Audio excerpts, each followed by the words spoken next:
Northwest China's Xinjiang Uyghur Autonomous Region, the furthest point from any coastline, is harvesting something unusual for the typical impression of a landlocked region: seafood. So, how is seafood cultivated in a place with extremely dry climate? This is Xinjiang, the Xinjiang Uyghur Autonomous Region in the far northwest of China. It borders 8 countries, including Mongolia, Kazakhstan, and Pakistan, with over 618,000 square miles of land. It's not some tiny, forgotten corner. It's massive. In fact, it's the 8th largest administrative region in the world.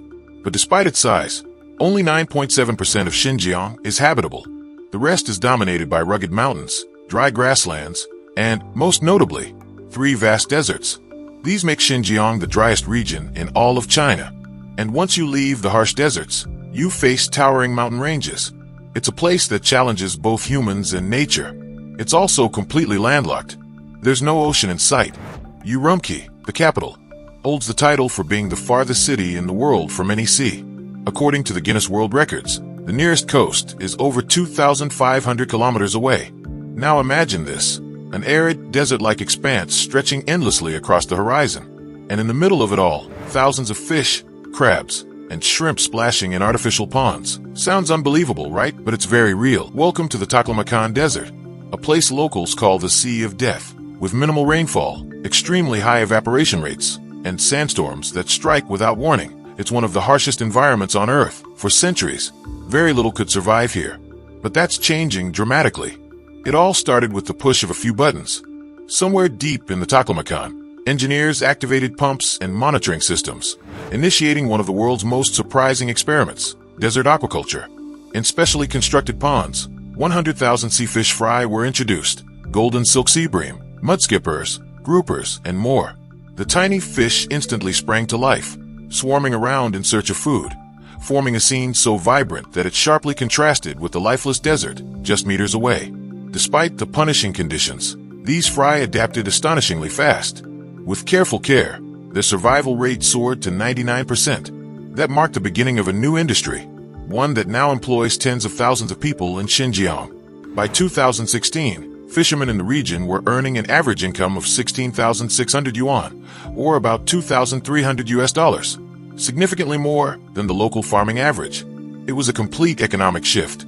Lakes that had once been dormant or drying up were now dotted with fish farms, especially around Boston Lake, Lopner, and Seram Lake. Let's be honest, farming sea fish in the middle of a desert sounds just as ridiculous as trying to grow bananas in the Arctic. But this crazy-sounding idea turned out to be a stroke of genius. The biggest challenge? The environment, of course.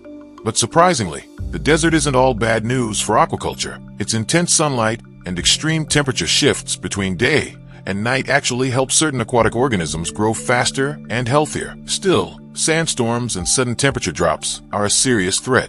That's where technology came in. The local meteorological bureau created a dense network of weather stations across fish farming zones. These use cutting-edge forecasting models to deliver 48-hour weather alerts, warning farmers of storms, heat waves, and cold fronts, giving them time to protect their stock. In fact, these meteorological services were essential in determining when to release the fry. They identified the safest windows for transporting and introducing the fish, massively improving survival rates.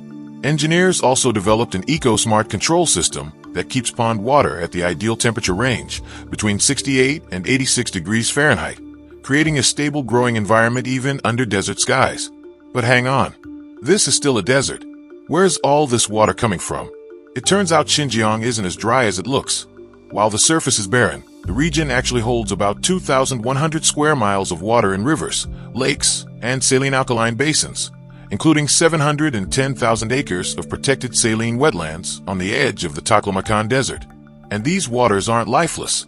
They contain more than 500 species of tiny organisms that fish feed on. But there's a catch. The water and surrounding soil are incredibly salty and alkaline, once considered unusable for anything productive. That was until researchers at Hongqi Farm had a bold idea. What if they could farm sea fish in these inland saline waters? They ran test after test, supported by scientists from the southern province of Guangdong. Eventually, they found that adding trace elements, mainly calcium, magnesium, and potassium ions, could chemically mimic the composition of seawater. These elements were safe, inexpensive, and remarkably effective.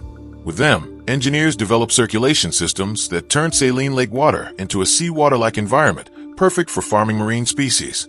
In essence, they created artificial seawater. This innovation sparked a flurry of patents and opened the door to farming multiple high-value species. Over time, the natural salinity of Xinjiang's lakes began to match that of actual oceans.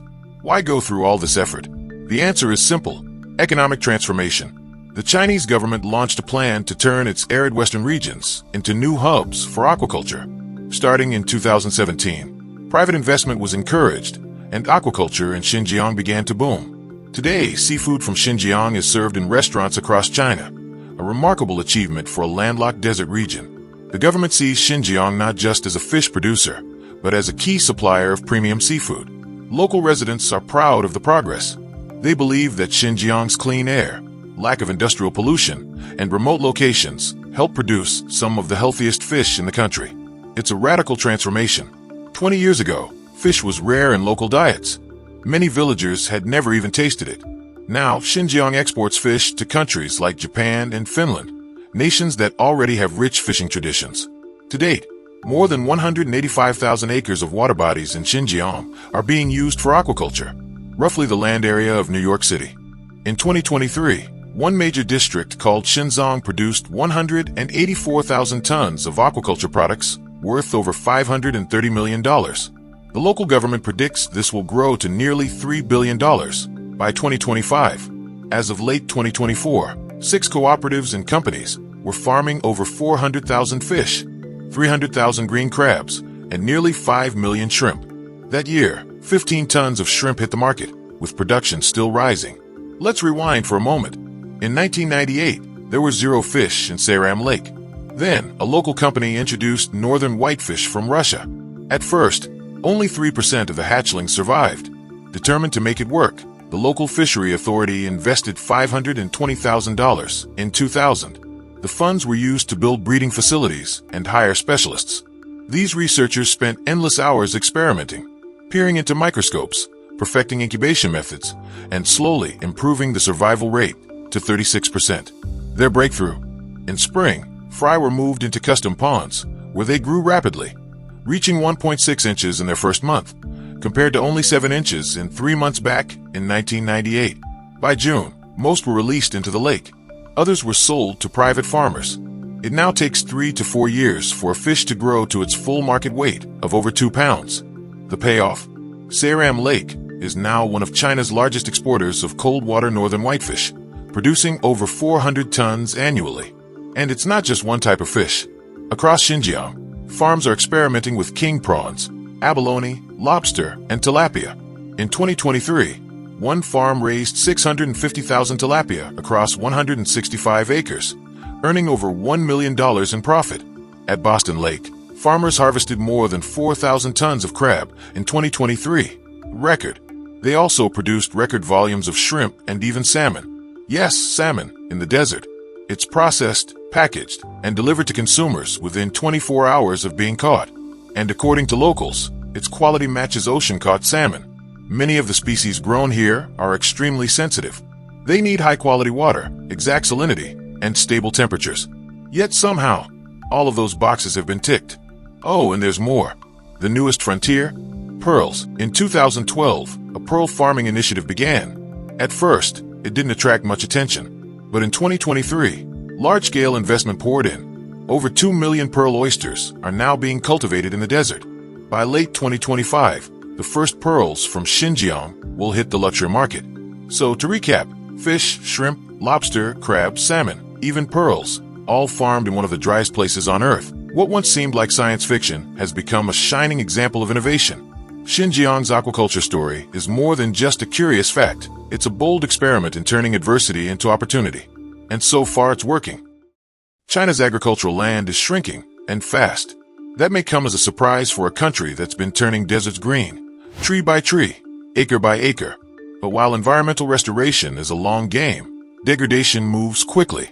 Between industrial development, booming cities, and widespread pollution, China is losing valuable farmland every year. By the end of 2019, China's total arable land measured just under 494,000 square miles. That's a big number on paper, but it's a 6% drop from just a decade earlier, in 2009. The causes are clear: relentless urban expansion, growing industrial demands, inefficient farming practices, and serious environmental degradation. But China's response to this agricultural crisis includes a rather unexpected ally: the crayfish. Yes, crayfish, those small freshwater crustaceans with snapping claws. It sounds strange, even absurd, but these little creatures are playing an outsized role in not just revitalizing farmland, but also in fighting poverty and transforming rural economies. Their journey from exotic novelty to agricultural powerhouse is one of the most fascinating stories in modern farming. The species making waves in China is Procambarus clarkii, commonly known as the red swamp crayfish. It's native to the southern United States, not East Asia. In fact, for most of China's history, crayfish weren't even part of the local ecosystem or cuisine. So how did they get there? The introduction of crayfish dates back to the Second Sino-Japanese War between 1937 and 1945. At the time, crayfish were kept as pets by some Japanese, and many were brought along during the occupation of parts of China. From there, they slowly made their way into China's rivers, lakes, and rice paddies, spreading quietly, unnoticed by most. For decades, they remained relatively obscure, but by the early 1990s, the story started to change. A culinary trend began to take hold. Crayfish dishes, often spicy, stewed, or soaked in wine, gained popularity in restaurants and street stalls across China. The public couldn't get enough. It was a culinary explosion that no one saw coming. Today, China consumes over 90% of the world's crayfish supply. That's more than 1 million tons of crayfish devoured each year. With such massive demand, it was only a matter of time before farming operations ramped up. From small family-run ponds to massive industrial-scale farms, crayfish cultivation has become a national phenomenon. According to China's Ministry of Agriculture and Rural Affairs, crayfish farming was already significant back in 2007, with an annual output of 265,000 tons. Less than a decade later, in 2016, that number had more than tripled to 850,000 tons. Wild-caught crayfish added another 49,000 tons to the total. But the real boom was yet to come. By 2022, China's crayfish production reached a staggering 2.5 million tons. The entire industry was valued at over 369 billion yuan, or about 53 billion US dollars. That's more than the GDP of some small countries. Crayfish were no longer just a culinary trend. They had become a cornerstone of the rural economy. One standout example is Shui County, located in eastern China's Jiangsu province. Known as the crayfish capital of China, Shui has transformed its economy around these crustaceans. By 2025, the county had established 165,000 acres of eco-friendly crayfish farming zones. Over 210,000 residents, more than the population of Salt Lake City, work in crayfish-related industries. Even the crayfish themselves have evolved. Through selective breeding, local farmers developed a line of crayfish that grow larger and reach maturity faster than the original imports. This faster-growing strain can earn farmers an additional 500 yuan per mu, a Chinese land measurement equal to about 1/6 of an acre. It's a significant economic boost in rural areas, where incomes are often limited. In Hubei province, another crayfish stronghold, the city of Xinjiang proudly boasts a 49-foot-tall crayfish statue, the tallest in the world, officially listed in the Guinness Book of Records. The city has become a tourist destination, often called the Eco-City of Crayfish, with restaurants, educational tours, and scenic farming zones all built around the industry. At one processing plant alone in Xinjiang, 500 workers handle 80 tons of crayfish in just a 10-hour shift.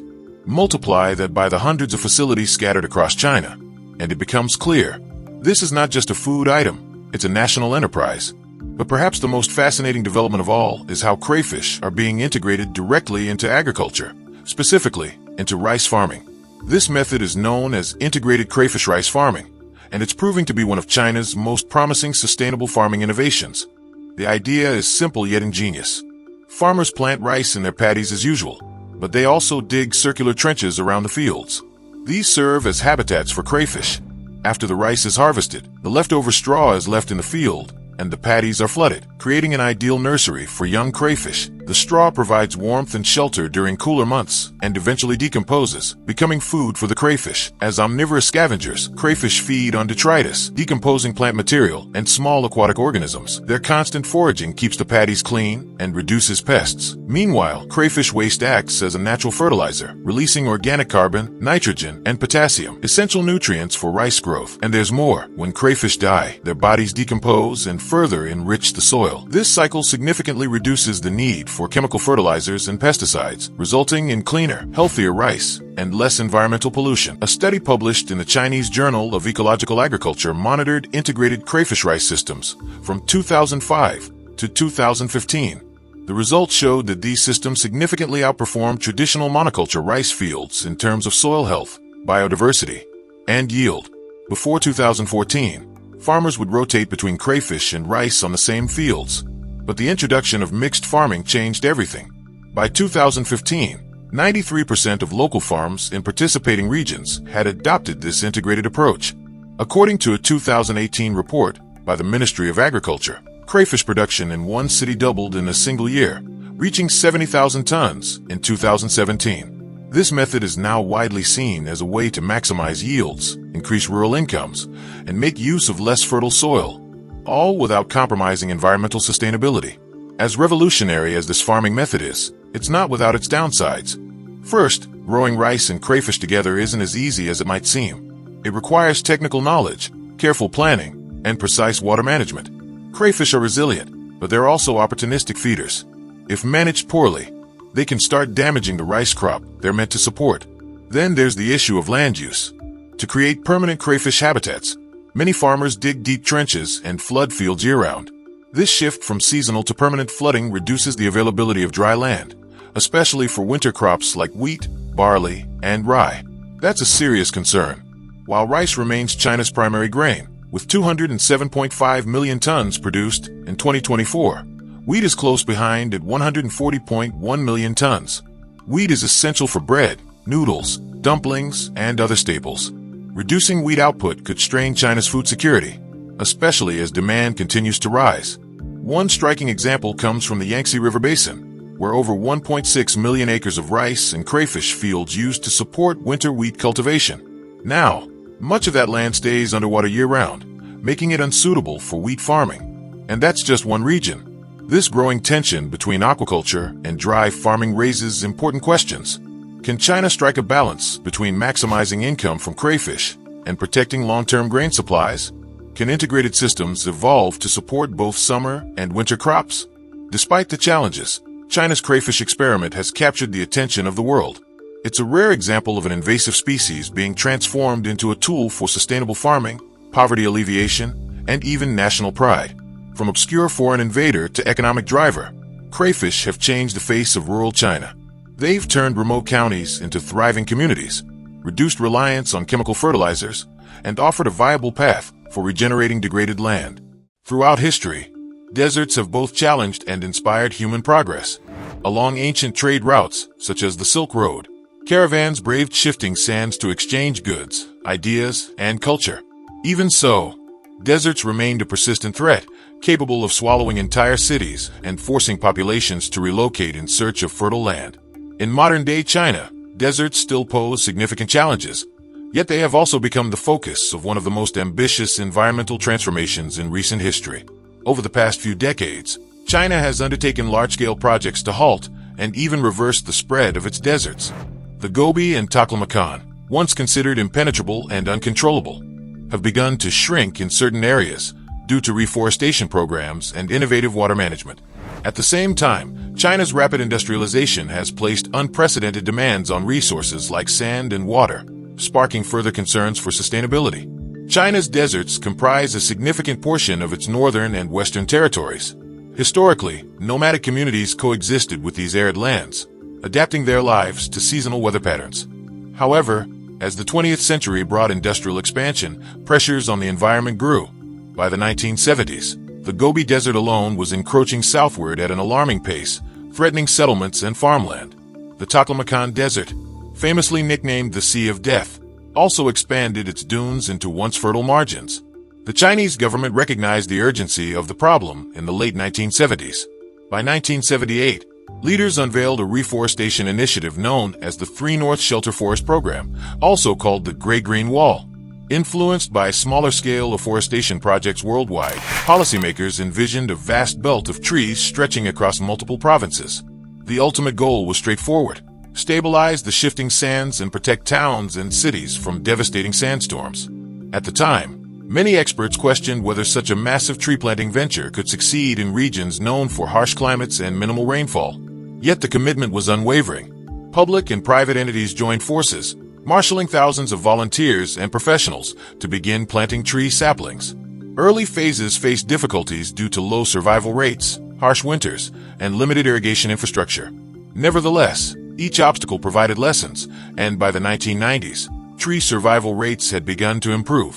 From 1978 until the mid-2000s, the Three North Shelter Forest Program expanded steadily.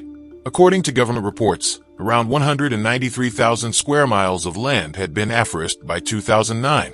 The program set a long-term horizon, with a target completion date of 2050, indicating the nation's emphasis on persistence and sustained effort.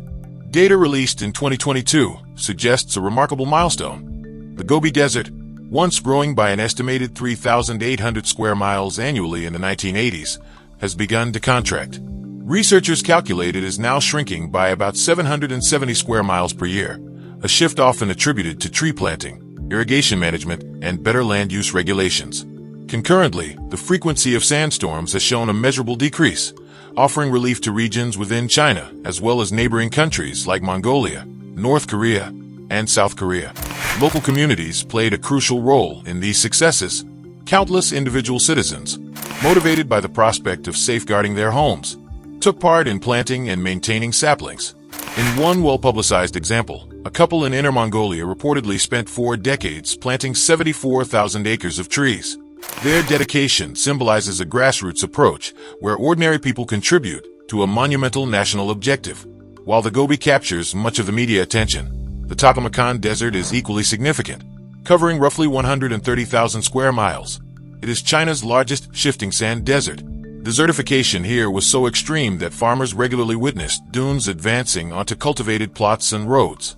In response, authorities launched the Green Belt Project, an extension of the Great Green Wall principle, designed to surround the Taklamakan with a vegetative buffer. This undertaking resulted in a 1,890-mile-long belt circling the desert. Planners introduced hardy plant species such as desert poplars, red willows, and drought-resistant shrubs capable of anchoring the soil. Implementation stretched across 4 decades, concluding major phases in 2022.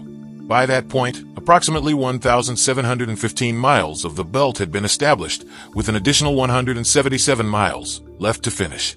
Local economies benefited as some species planted in the green belt carried agricultural or medicinal value, creating new revenue streams.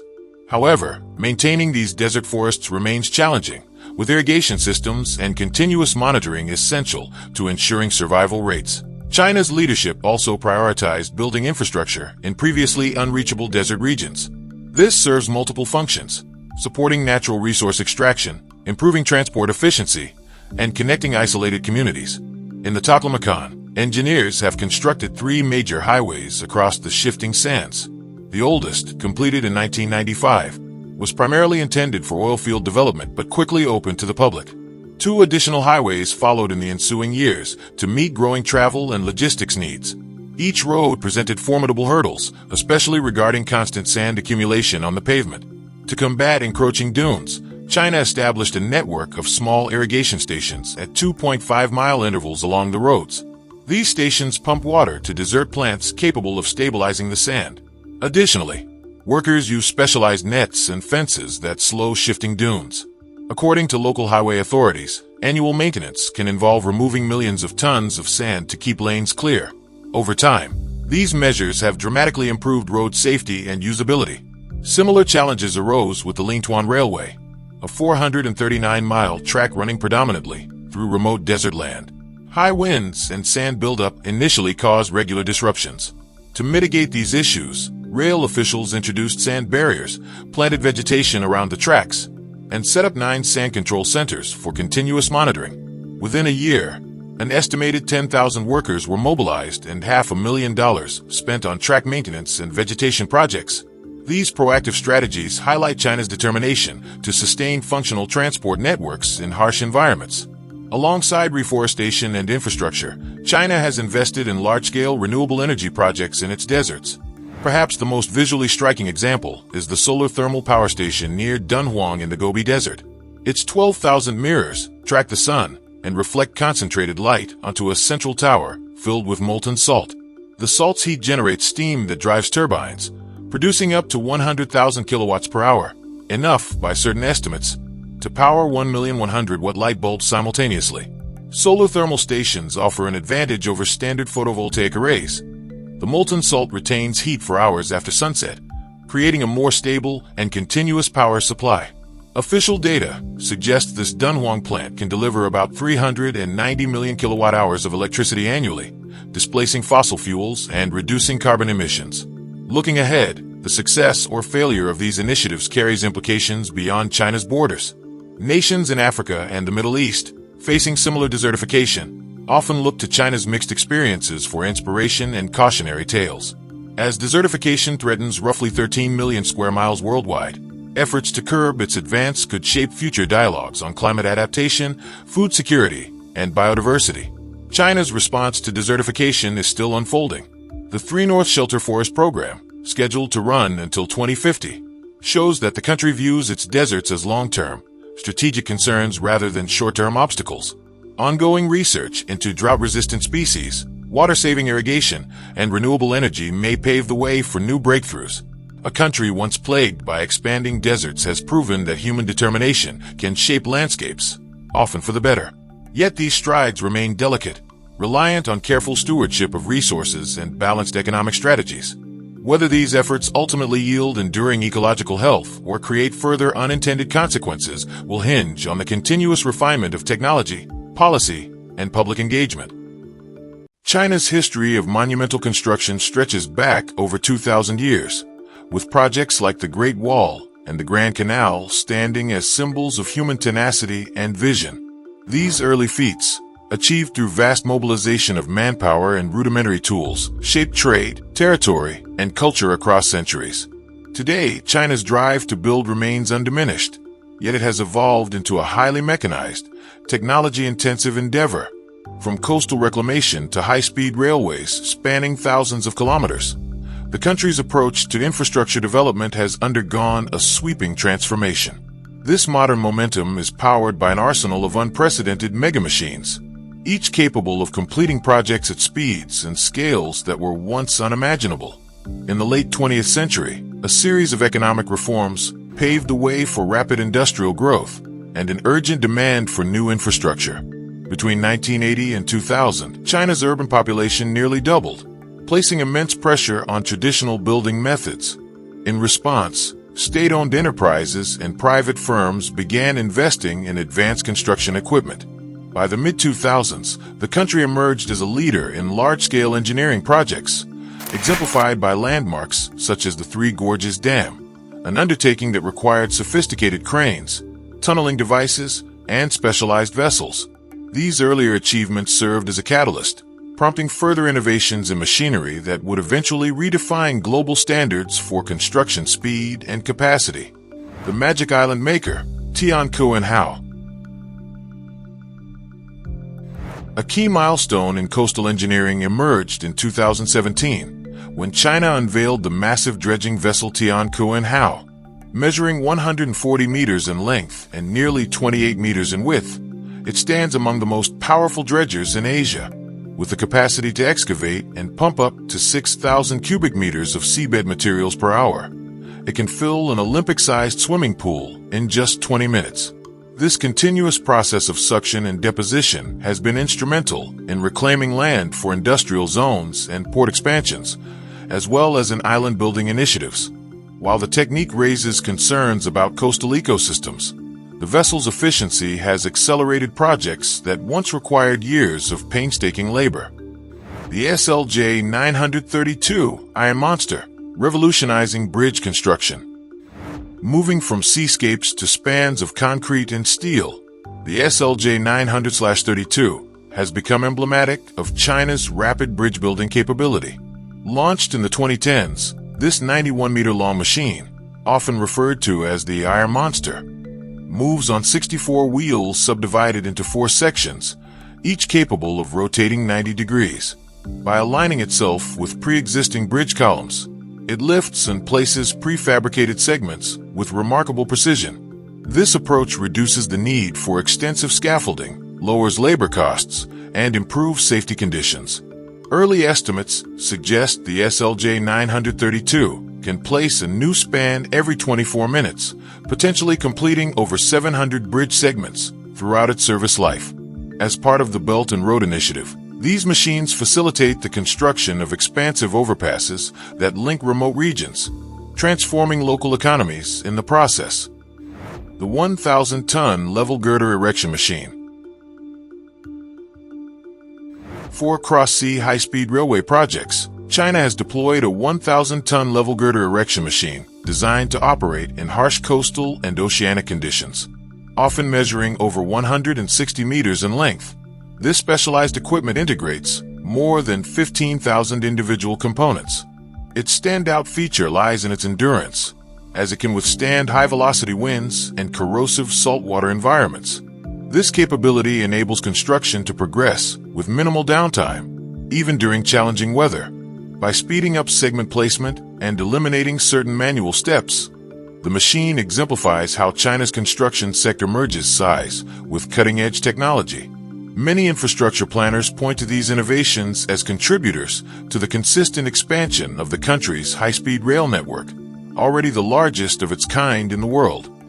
Fast-tracking railway development, the CYP 500. High-speed rail forms a critical component of China's blueprint for economic growth, linking distant cities and fostering trade. At the heart of this vision are machines like the CYP 500, a rapid track-laying system capable of laying 2 kilometers of railway track in a single day. Older methods might achieve a few hundred meters in the same time frame, making this device a major breakthrough for on-site efficiency. Each unit is equipped with synchronized cranes that hoist rails and concrete sleepers, positioning them with precision before sealing them into place. These systematic steps reduce manual labor, enhance safety, and keep projects on schedule. By enabling quick completion of tracks through mountainous and urban regions alike, the CYP 500 has allowed China's railway network to reach over 40,000 kilometers of high-speed lines as of the early 2020s. Going underground, CRCHI tunneling machines. China's focus on connectivity also extends below the surface. Tunneling machines produced by the China Railway Construction Heavy Industry Corporation, CRCHI, often reach diameters of up to 15 meters, making them among the largest tunnel borers worldwide. They combine impressive torque, sometimes exceeding 40,000 Newton meters, with advanced laser guidance. This setup enables simultaneous excavation and lining of tunnel walls, minimizing potential collapse and erosion.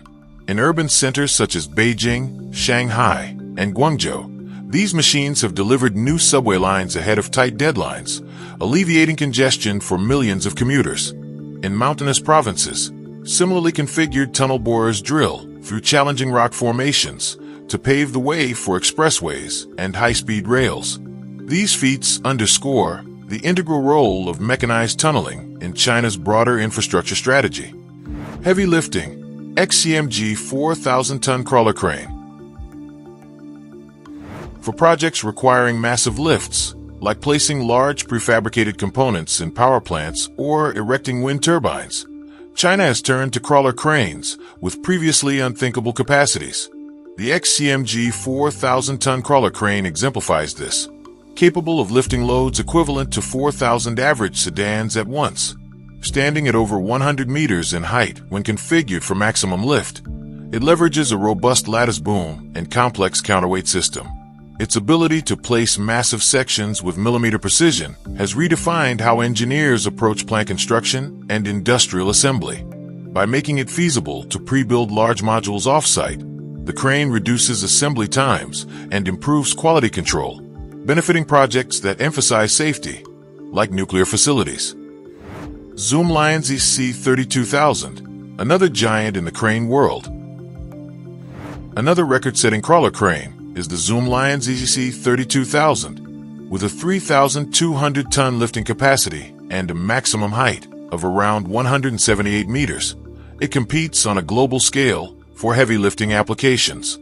Equipped with modular design features, this crane can be swiftly assembled on site, which is an important advantage for large-scale energy developments, such as wind farm installations and petrochemical expansions. Operators can maneuver multi-ton components with millimeter-level accuracy, a critical factor for delicate equipment like reactor vessels. This precision also reduces the risk of workplace accidents.